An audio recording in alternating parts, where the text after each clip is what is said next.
Hello guys, welcome to our channel. আমার নতুন একটি ভিডিওতে তোমাদের সকলকে জানাই অনেক অনেক ভালোবাসা। আশা করছি তোমরা সকলেই খুব ভালো আছো, আর আমরাও বেশ ভালোই আছি। তো দেখতে দেখতে তারাপীঠ শান্তিনিকেতন ভ্রমণের আজ থার্ড পার্ট অর্থাৎ তৃতীয় দিনে আমরা কিন্তু পৌঁছে গেছি, যেখানে তোমরা দেখতেই পাচ্ছ আমরা কোথাও একটা যাচ্ছি। কোথায় যাচ্ছি বলো তো? তো সকাল সকাল আমরা আমাদের গাড়ি কিন্তু তারাপীঠ থেকে বুক করাই ছিল। তো সকাল সকাল আমরা বেরিয়ে পড়েছি শান্তিনিকেতনের উদ্দেশ্যে। তারাপীঠ থেকে শান্তিনিকেতনের দূরত্ব কিন্তু বেশ খানিকটা, অনেকক্ষণ আমাদের গাড়িতে বসতে হচ্ছিল। তো এখানে যে নদীটা দেখতে পাচ্ছ না, এটা কিন্তু একটা নদী, এটাকে বলে ময়ূরাক্ষী নদী। তো এর উপর দিয়েই যেতে হয়, এবং দেখো জল কিন্তু প্রায় নেই বললেই চলে, জল শুকিয়ে গেছে। আর এখানে আমার ছেলে দুষ্টুমিটা দেখো আমার পিসির সাথে কি করছে। নিয়ে যা নিয়ে যা নিয়ে যা এই ছেলেটাকে নিয়ে তো নে নে নে নে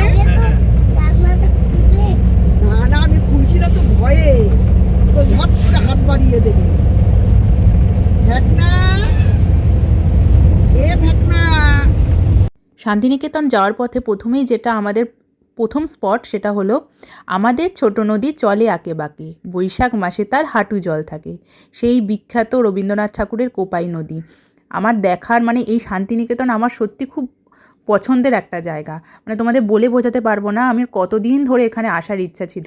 ভাবতেই পারো যে এখনও পর্যন্ত আমরা পশ্চিমবাংলায় থেকে এখনও শান্তিনিকেতনে আসিনি। হ্যাঁ, সত্যি তাই, আমার আসা হয়ে ওঠেনি। তবে এই যে দেখতে পাচ্ছ কোপাই নদীর জল হাঁটু জলও পর্যন্ত নেই, পায়ের পাতা হয়তো ডুবতে পারে। তো এই সেই বিখ্যাত কোপাই নদী, যেখানে যাকে দেখে রবীন্দ্রনাথ নানা রকম কবিতা লিখেছিল। তার মধ্যে বিখ্যাত সেই কবিতাটা যেটা তোমাদের সঙ্গে শেয়ার করলাম, এটা হলো কোপাই নদী থেকে নেমে ওই কি খোয়াইয়ের পাড় বলে না, সেখানটা থেকে সেই জায়গাটা এখানটা। ওর পাশেই কোপাই নদীও রয়েছে, আর এই জায়গাটাও খুব সুন্দর। অনেককে দেখছি এখানে পিকনিকও করছে। এখানেই কিছুটা টাইম স্পেন্ড করে আমরা চলে গেলাম আমাদের পরবর্তী দেখার জায়গা, সেটা হলো আমার সত্যি কথা বলতে মনের অন্তঃস্থল থেকে বলছি খুব পছন্দের জায়গা, সেটা হলো সোনাঝুরি হাট। অনেক রিলসে দেখেছি, অনেককে দেখেছি ওখানে ঘুরতে যেতে, আমারও খুব ইচ্ছা ছিল ওই জায়গাটায় ঘুরতে যাবো। আর সত্যি ওখানটা গেলে তোমার এত ভালো লাগবে, তোমাদের বিশেষ করে বলছি মেয়েদেরকে। এত জিনিস, এত সুন্দর সুন্দর জিনিস, হাতের কাজের জিনিস বলো, শাড়ি বলো, সেখানে পরিবেশটাই আলাদা। এই দেখো মাদুলের সাথে নানা রকম বিহু নাচ হচ্ছে, তো সেখানেও আমরা তাদের সাথেও কিন্তু একটু কোমর দুলিয়েছিলাম। তো সবটা আমাদের সঙ্গে সঙ্গে থাকো এবং দেখতে থাকো, তোমরাও এর পুরো মজাটা নাও।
মানুষের মুখে মুখে ছড়িয়েছিল সোনাঝুরি হাট নাকি এবছরই লাস্ট, এখান থেকে নাকি একে স্থানান্তরিত করে অন্য জায়গায় করা হবে।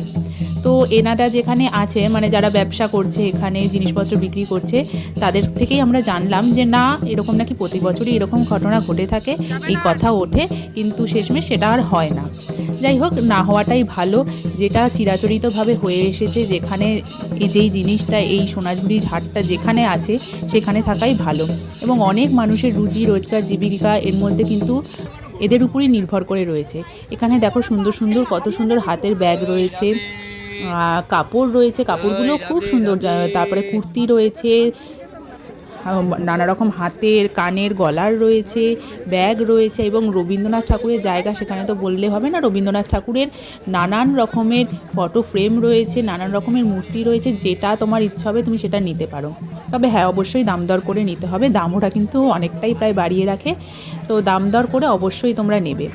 আর একটা কথা বলতে কি, এই হাটটা যে এত বড়টা দেখছো না, এটা কিন্তু প্রত্যেক দিন এত বড় থাকে না। তো আমরা গিয়েছিলাম রবিবার দিন। তো আমরা শুনলাম যে শনি রোববারই কিন্তু হাটটা বিশাল বড় করে বসে। অন্যান্য দিনও বসে, হয়তো এই ভেতরের দিকগুলোতে বসবে, বাইরের দিকটায় অতটা বসে না, দোকানগুলো অতগুলো থাকে না। এবং শাড়িগুলো দেখো কি সুন্দর সুন্দর শাড়ি, কোনটা ছেড়ে কোনটা নেবে। আমার তো মানে যে কটা শাড়ি দেখছি সে কটা শাড়িই মনে হচ্ছে আমার নিয়ে নিতে পারলে ভালো হতো। আর এত সুন্দর সুন্দর শাড়িগুলো, ওখানে স্কার্ট বলো, ব্যাগ বলো, সবই খুব সুন্দর। তবে হ্যাঁ, ওই যে বললাম, দাম দর করে অবশ্যই নেবে, কারণ অবশ্যই ওরা অনেকটাই দাম বাড়িয়ে রাখে। এগুলো কি শাড়ি? এগুলো কত করে?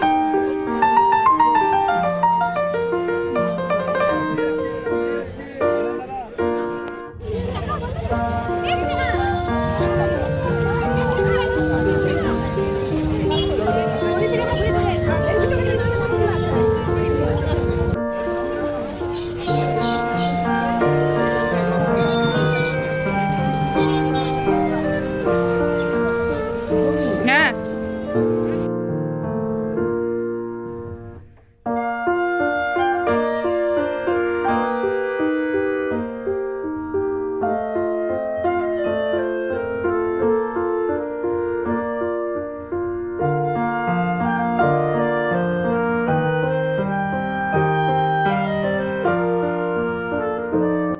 মন না চাইলেও সোনাঝুরি হাটকে বিদায় জানিয়ে আমরা এগিয়ে চললাম আমাদের পরবর্তী দেখার জায়গা দেখার জন্য। এবং কি বলবো, শান্তিনিকেতনের এক একটা জায়গার থেকে মনে হয় ভালো। প্রত্যেকটা জায়গা তার নিজ নিজ গুণে সেরা। তো আমরা চলে আসলাম এবার পরবর্তী জায়গা দেখা, সেটা হলো সৃজনী শিল্পগ্রাম। এটা কিন্তু রিসেন্টলি কিছু বছর হয়েছে হয়তো তৈরি হয়েছে। এই জায়গাটিও খুব অসম্ভব সুন্দর। তো প্রথমেই দেখতে পাচ্ছ শিল্পগ্রাম, মানে এখানে শিল্পের নানা রকম জিনিস ছড়িয়ে ছিটিয়ে রয়েছে, যেমন হাতের কাজ বলো, সমস্ত কিছু। তো প্রথমেই আমরা চলে যাব একটা মিউজিয়াম, এর ভিতরে একটা মিউজিয়াম হয়েছে, তো সেটা দেখার জন্য। এবং সেই মিউজিয়ামটা আগে থেকেই বলে রাখি, এই মিউজিয়ামটা হলো বিভিন্ন রাজ্যের যে সংস্কৃতি, লোক সংস্কৃতিগুলো রয়েছে সেগুলোকে তুলে ধরা হয়েছে। যেমন আমাদের পশ্চিমবাংলা আছে, অসম আছে, কেরালা আছে, সিকিম আছে, নানান রকম রাজ্যের নানান রকম কালচারকে তুলে ধরা হয়েছে। যেমন ধরো সেখানকার বাড়িঘর কেমন, সেখানকার মানুষের জীবিকা কেমন, তারা কীরকম পোশাক আশাক পরে, এই সমস্ত জিনিস এই দেখো নানা রকম পুতুল এবং নানা রকম জিনিসের মাধ্যমে তুলে ধরা হয়েছে। এই জায়গাটিও খুব সুন্দর। তো তবে হ্যাঁ, বলে রাখি, এখানে কিন্তু মিউজিয়াম, তোমরা যদি এই শিল্পগ্রাম দেখতে আসো, আগে তোমরা মিউজিয়ামটা কভার করবে, কারণ ওইটা কিন্তু 4টে সাড়ে 4টের মধ্যে বন্ধ হয়ে যায়। তাই ওটা কভার করার পর তারপর তোমরা, ওটা বন্ধ হয়ে গেল, তারপরে তোমরা আশেপাশটা ঘুরে দেখতে পারো। এবং এতটা বড় জায়গা না, মনে হয় একবেলায় আমরা ঘুরেও শেষ করতে পারবো না। এই যে দেখো, যেমন আমরা চলে এসেছি, এই হলো বিভিন্ন, এই যে আমাদের পশ্চিমবাংলার যে বিভিন্ন সংস্কৃতি রয়েছে, সেখানে দেয়ালে যে বিভিন্ন চিত্র করা হয় সেটা কীরকম, এবং সেখানকার মানুষ কী করে, এবং সব জায়গায় কিন্তু তোমাদের জুতো খুলে ঢুকতে হবে। তাই প্রত্যেকটাতে জুতো খুলে বারবার করে ঢোকা অসম্ভব। তাই বাইরে থেকে যতটা পেরেছি তোমাদেরকে দেখানোর চেষ্টা করেছি। আশা করছি তোমাদের ভালো লাগবে।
মিউজিয়াম থেকে বেরিয়ে এবার আমরা চলেছি আশপাশটা দেখার জন্য।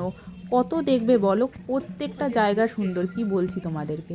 ওই যে দেখতে পাচ্ছ কত বড় একটা বুদ্ধ মূর্তি, আর এখানে যে লম্বা লম্বা স্ট্যাচুগুলো দেখতে পাচ্ছ, ওখানে যারা সমস্ত রকম আঞ্চলিক বিদ্রোহের সঙ্গে যুক্ত ছিল, যেমন বিরসা মুন্ডা, এরকম নানা রকম ওই সাঁওতাল বিদ্রোহ হয়েছিল, তাদের মূর্তি ওখানে স্থাপন করা হয়েছে।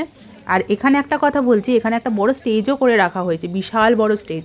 তো সেখানে বিভিন্ন অঞ্চল থেকে অনেক রকম মানুষকে দেখলাম, যারা পারফরমেন্স করার জন্য হয়তো এখানে বসে রয়েছে। হয়তো সন্ধেবেলা সেখানে পারফরমেন্সগুলো হয়, তো আমাদের তো ততক্ষণ থাকলে চলবে না, আমাদের অন্য জায়গাগুলোও দেখতে হবে। এবং বিভিন্ন রকম মানুষ, ভূত, তারপরে বিভিন্ন মুখোশ মানুষ সেজে এখানে কিন্তু দাঁড়িয়ে রয়েছে। তো সেটাও কিন্তু দেখার বিষয়, খুব ভালো লাগবে। আর আমার ছেলেকে বলবে না, এত বড় জায়গা পেয়ে সে এ প্রান্ত থেকে ও প্রান্তে শুধু দৌড়ে বেড়াচ্ছে। মানে আমরা যে বলছি এখানে আয়, এই যে দেখতে পাচ্ছ চেয়ারগুলো, এখানটাই ওই স্পেসটা রয়েছে। তো আমাদের কথা শুনছে না। আর ওই মূর্তিগুলো, মানে যারা ওরকম মুখোশ পরে রয়েছে, তাদের দেখেও ভীষণভাবে ভয় পাচ্ছে। যাই হোক, এখানেও আমরা বেশ ভালোভাবে সময় কাটালাম। ওই যে এদের দেখে আমার ছেলে ভীষণভাবে ভয় পাচ্ছিল। অনেকটা সময় এখানে ভালো কাটানোর পর আমরা এবার এখান থেকে বেরিয়ে যাব। আমরা চলে আসলাম, এটা হলো একটা রাজবাড়ি, এটা হলো সুরুল রাজবাড়ি। তো খুব সুন্দর রাজবাড়িটা, সাজানো গোছানো, বেশ ভালো লাগলো। তো ওখানে গিয়েও অনেকটা সময় কাটানোর পর ভেতরে ঢুকেছিলাম, বেশ কয়েকটা ছবি তুললাম, কয়েকটা ভিডিও করলাম, এবং অনেকটা সময় কাটানোর পর আমরা এখান থেকে বেরিয়ে চলে আসলাম। আর পরে যেটা দেখতে পাবে এটা হলো একটা ছোট রাজবাড়ি আছে, একটা বড় রাজবাড়ি আছে। তো এটা আরেকটা রাজবাড়ি। তো ওখান থেকে বেরিয়ে এবার আমরা চলে যাব আরেকটা ভালো জায়গা দেখানোর জন্য। সঙ্গে থাকো, দেখতে থাকো।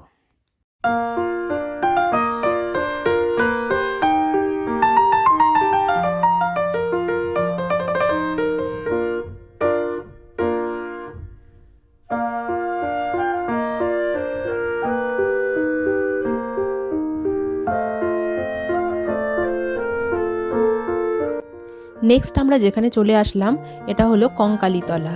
51 সতীপীঠের শেষ সতীপীঠ এটি। তো এখানে মায়ের কাঠামো অংশটি পড়েছিল। তো এই জায়গাটিও বেশ ভালো, এবং এখানে দেখো গাছে কত হনুমান বাদর রয়েছে, এবং আশেপাশে অসংখ্য ভিক্ষুক রয়েছে। তো যেমন মন্দিরটি সাজানো গোছানো, তো ভেতরটা তোমাদের সাথে শেয়ার করতে পারবো না, কারণ সেখানে মোবাইল অ্যালাউ ছিল না, তাই তোমাদের সাথে ভেতরটা হয়তো শেয়ার করতে পারলাম না। বাইরেটা দেখো, বাইরেটাও খুব সুন্দর। এবার বিকেলও হয়ে আসছে, আলো কিন্তু পড়ে এসেছে, তাই আলো পড়ন্ত বিকেলে কিন্তু অন্যরকম লাগছে। এবং এখানে একটি কুণ্ড আছে, সতীকুণ্ড মনে করা হয়, যেখানকার জল অতি পবিত্র বলে মনে করা হয়। সেটাও তোমাদের সাথে শেয়ার করব।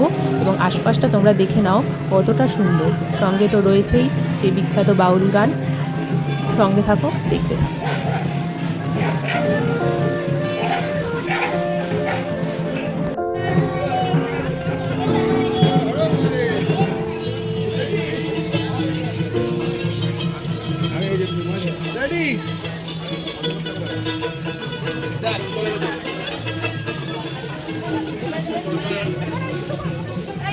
তোমাদের যে সতীকুণ্ডর কথাটা বলছিলাম, এটাই হলো সেই পবিত্র সতীকুণ্ড। এখানকার জলই অতি পবিত্র বলে মনে করা হয়। তো এইখানে দেখে আমরা আস্তে আস্তে এবার বাড়ির দিকে রওনা হয়েছিলাম, কারণ সন্ধেও হয়ে এসেছে।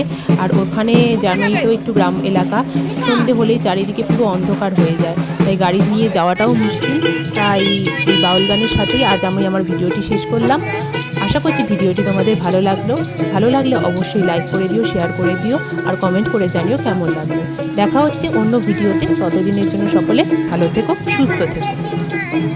করিস না